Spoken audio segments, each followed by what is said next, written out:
थुक्राझाराव बिबिसिनि 97थि बोसोरारि जथुम्मा दिनैनिफ्राय सानथामनि हाबाफारिजों खुंदों। बे जथुम्माया फारफ्रोमबो बिथिंनिफ्राय जाफुंसार महर मोनथों बिनि थाखाय आङो अबंलावरिनि खाथियाव आरज गाबदों।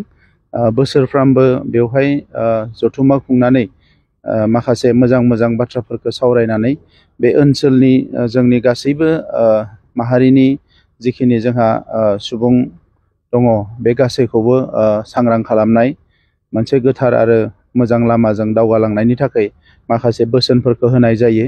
आङो नैबे बोसोराव गिबि खेब बेवहाय बाहागो लानो मोननानै गोजोननाय मोनदों आरो फैबाय थानाय समाव बेवहाय बाहागो लानो नाजागोन।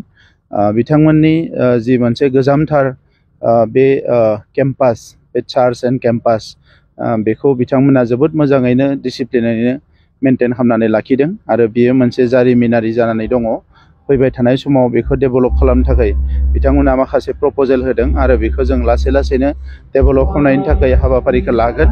आं मिजिंथिदों जे बे सानथामनि हाबाफारियाव मेनलि जोंहा जाखांबोनाय लाइमोनफोर फरायसाफोर बिथांमोनखौ माखासे बोसोन होगोन आं बेखौ मिजिंथिदों।